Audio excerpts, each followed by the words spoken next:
Risk factors बहुत ज़्यादा हैं। अगर हम डाटा पर डालें, तो 11% से ज़्यादा लोगों में डायबिटीज़ है, 15% प्री डायबिटिक हैं और 25% हाइपर कोलेस्टेमिक हैं, 36% हाइपरटेंसिव हैं एंड ऑलमोस्ट 50% आर ओबेस। तो अगर आप जी। एवरेज करके निकालेंगे तो दूसरे घर में कोई ना कोई बीमार है। यंग पॉपुलेशन की बात कर रहा हूँ। हुँ। तो our population is sick in that sense. Third pattern जिसको हमें देखने की जरूरत है कि हम आजकल हमारी लाइफस्टाइल क्या हो गई। जी। We have become too much aspirational. खाने में आप देखें पैटर्न, अगर लोग बाहर का खाना ज्यादा खाने लगे हैं। जो आप अगर कुछ कंपनीज जो हैं जो सब बनाती हैं, चाहे फूड हो गया, बेवरेजेस हो गया, इनका आप टर्नओवर देखिए। जो जी। जो नोन ब्रांड्स हैं, कोक, पेप्सी, जो इनके बनाने वाले हैं, देखिए टर्नओवर कितना है। हुँ। जो इंडियन नमकीन है, बाहर का तो है ही, जो डोनाल्ड इस तरह की चीजें हैं वो फूड है। इंडियन पैटर्न अगर आप देखते हैं तो भुजिया है, नमकीन है, या इस तरह की जो ऑर्गेनाइज्ड कंपनीज हैं जो छोटे छोटे पैकेट बना के इजीली अवेलेबल कराती हैं, उनका टर्नओवर आप देखिए कहाँ एक्सपोनेंशियली बढ़ रहा है। जी। हम ही लोग वो खा रहे हैं। हुँ, हुँ। एक पैटर्न और है कि at now food at the click of well, या व्हाटएवर यू कॉल दैट, आप दिन रात जब चाहें, जो आपके food aggregators I do not name them, जी, आप जी। जब चाहें खाना मंगाइए उनसे। हुँ, हुँ। अब किस तरह का खाना वो दे रहे हैं और किस पहुंच रहा है, पैटर्न है। जो लाइफस्टाइल हमारी है, we have become more sedentary. Hmm, hmm, hmm. हम एक्सरसाइज कम करते हैं, काम में ज्यादा लगे रहते हैं, स्क्रीन टाइम बहुत ज्यादा, बहुत ज्यादा हो गए हैं, बिल्कुल सेहत का सच है ध्यान सर। नहीं रखते हैं। तो अगर सब चीजें मिलें तो इसका जो कॉकटेल बनता है उससे एक्सप्लोर नहीं होना जो हो रहा है। हुँ, cardiovascular disease are number one cause of death जी। In India. Count the 20, now it should be around 30-33%। तो कारण ये है। अब उसमें कहाँ-कहाँ है, अगर इनका कॉज पे हम जाएँगे, हुँ, तो फिर हम अपने आप क्लियर होगा हम कहाँ गलती कर रहे हैं और हमें क्या करना है। जी, जी, जी। रिस्क फैक्टर कंट्रोल करने हैं, अपने खाने की हैबिट्स उसको चेंज करना है, करना है। जी, बिल्कुल। अनुराग जी, मोटा-मोटा अगर हम देखें तो एक जो सबसे बड़ी वजह निकल के आ रही है वो है हमारी लाइफ़स्टाइल, क्योंकि हमारा खाना जो है वो सही नहीं है।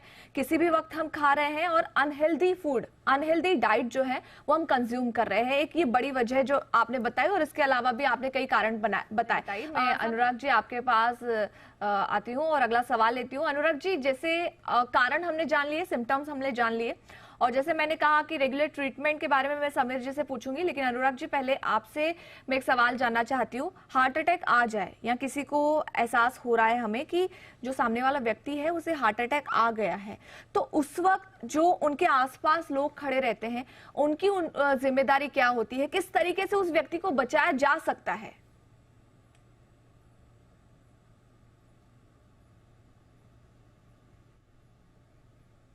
आपका जो टाइटल है, मैं भी ध्यान दे रहा था इस पर, वो कम उम्र और दिल बेवफा।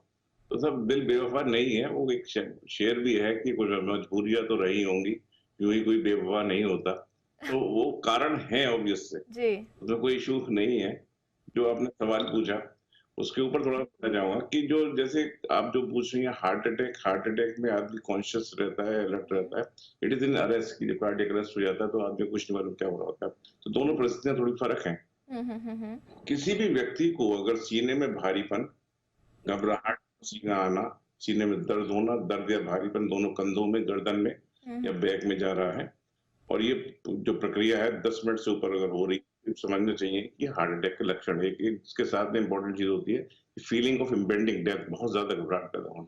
It is also important. अगर ऐसा कुछ है तो ये समझना चाहिए कि हार्ट की प्रॉब्लम हो रही है।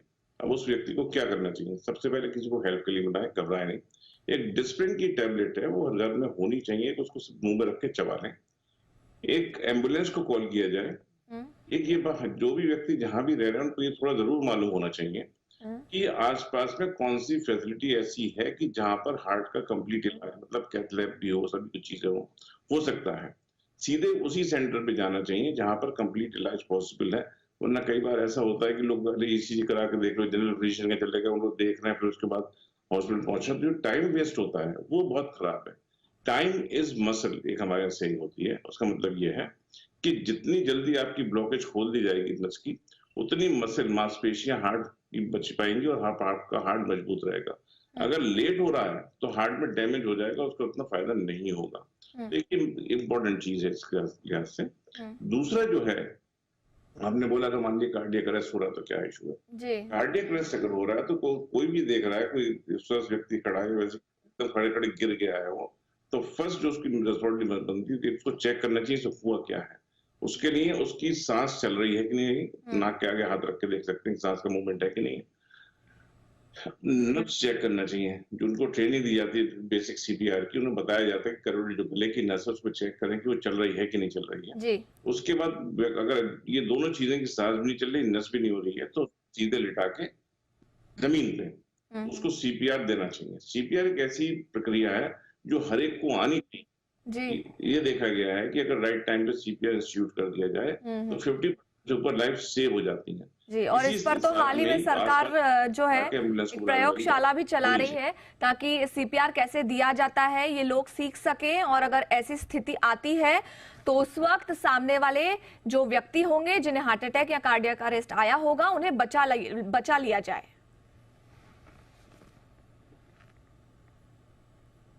एक इसमें और भी थोड़ा सा वो है जी। कि कई जगह पब्लिक एरियाज हैं, वहां पर ऑटोमेटिक एक्सटर्नल डिफिब्रिलेटर की फैसिलिटी होती है।